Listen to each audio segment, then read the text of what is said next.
Assalamualaikum warahmatullahi wabarakatuh. Auzubillahi minasyaitonirrajim. Bismillahirrahmanirrahim. Fa'al ayatal kubra.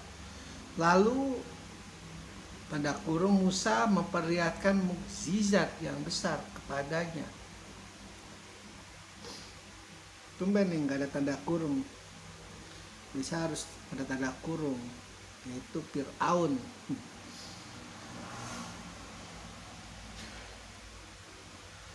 Ada dua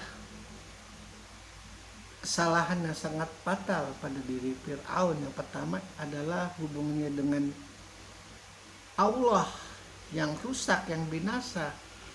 Hubungannya dengan Tuhan yang dia merasa dirinya Tuhan. Hablum minallahnya sudah hancur lebur. Dia mengklaim dirinya adalah Tuhan, bukan hanya sebuah negeri. Ketika dia mengklaim dirinya sebagai Tuhan adalah artinya dia harus disembah oleh seluruh manusia, bukan hanya di negerinya saja. Dengan kejaliman-kejalimannya itu, megalomanianya itu yang harus menguasai dunia. Lalu kemudian kesalahan fatal yang kedua adalah hablum minanasnya. Dia sangat jali, luar biasa jali. Yang meskipun di tangan orientalis adalah bahwa di masa Fir'aun adalah masa kedikdayaan teknologi di negeri Mesir, dan mereka mengklaim bahwa para nabi itu adalah semacam manusia-manusia yang tidak bisa mengikuti zaman, tidak bisa mengikuti zaman Namrud, tidak bisa mengikuti zaman Saleh, tidak mengikuti zaman yang rusak-rusak itu. Ya sah-sah saja, akal mereka kan yang berbicara. Nanti pembuktiannya itu di hari penghisaban, karena percuma kita berbusa-busa menerangkan detail hujah-hujah kita atas Al-Quran, atas hadis atau apapun itu, bukti-bukti saintifik ilmiah pun, karena keyakinannya seperti itu. Percuma. Jadi lebih baik mengurus diri sendiri, memperbaiki aib sendiri, menciptakan peralatan-peralatan yang mampu menghadapi zaman, bukan hanya bisanya membeli, plagiat, mencuri. Untuk meruntuhkan kesombongan Fir'aun, untuk menjatuhkan harga diri Fir'aun, mau tidak mau Allah memberi karomah, memberi hidayah, memberi berkah yang sangat besar kepada Musa, di mana dia mampu menandingi seluruh penyihir-penyihir Fir'aun, pun termasuk yang membisiki Fir'aun dulu. Dia bisa membuat ular yang kecil tapi ganas, dia membisiki bahwa kerajaanmu akan runtuh oleh seorang anak lelaki, sehingga Fir'aun berkesimpulan laknatullah, bisikan laknatullah, bahwa seluruh anak lelaki harus dibunuh. Sekali lagi, strategi laknatullah itu seperti yang Allah katakan, Muhammad, gak perlu risau, gak perlu gundah, gak perlu khawatir. Seperti laba-laba, terlihat saja megah, besar, mengkilap, disenggol angin runtuh. Pun begitu Fir'aun, dengan kekuasaannya, dengan kedikdayaannya, dengan ahli sihir-sihirnya, dengan kesaktiannya yang dia miliki juga. Bulu balang yang membisiki Fir'aun kala itu, sehingga Fir'aun berkesimpulan harus membunuh seluruh anak lelaki yang ada di Mesir. Kalah oleh satu ular yang sangat besar yang keluar dari tongkatnya Musa. Mukjizat yang sangat besar.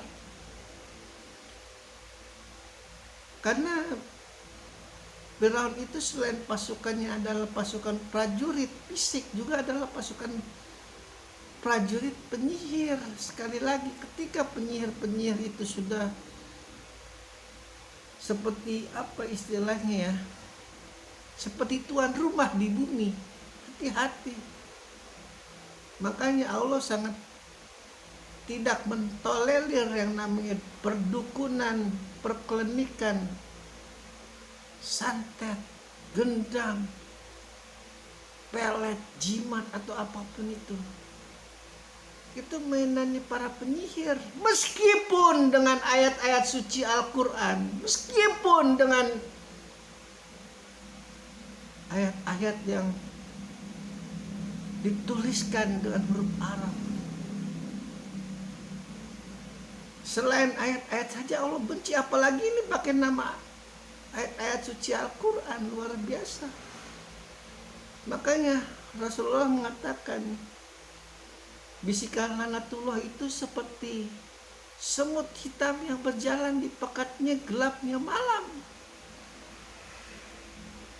Kita bangga pakai cincin dengan lafaz Husain misalnya, dengan lafaz Ali.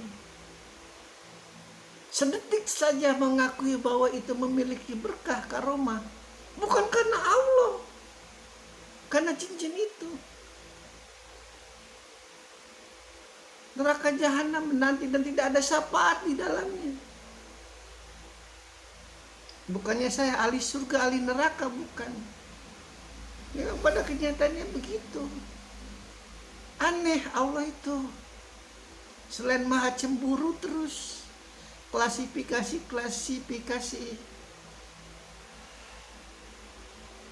Bener gak bahasanya?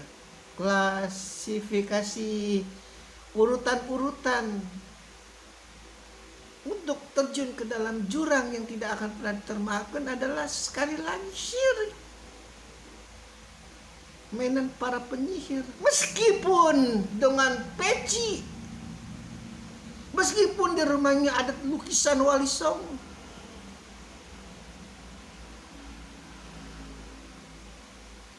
kalau tidak tahu, kalau tidak mengerti, kalau belum bisa melepas, ya nggak apa-apa. Mungkin sedang dalam proses, tapi kalau sudah tahu, meyakini bahwa tiada kekuatan selain Allah, yang lain lemah, kelihatan doang kaya, kelihatan doang kekar, lemah. Disentil corona aja pada ketakutan.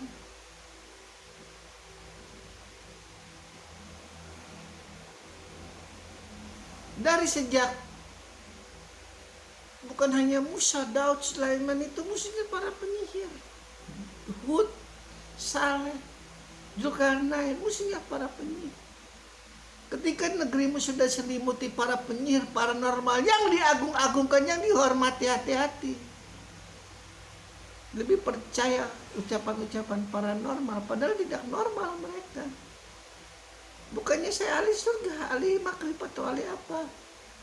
Karena sekali lagi percuma mulut berbusa di sini. Nanti kelak dari pengisaban kita buktikan apakah benar yang Al-Quran katakan. Musa memperlihatkan mukjizat yang sangat besar. Kalah semua penyihir-penyihir anak buahnya Fir'aun. Mingkem pun termasuk penyihir yang membisikkan bahwa kerajaanmu akan hancur oleh seorang anak lelaki, pun mati detik itu juga. Karena tidak ada satupun ular yang keluar dari sihirannya itu, yang ribuan dimakan oleh satu ular yang keluar dari tongkatnya Musa.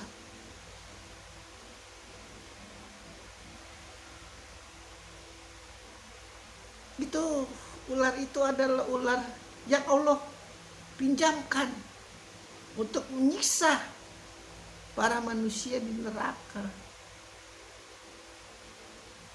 Allah itu mainannya banyak untuk para nabinya. Alhamdulillahirabbil alamin.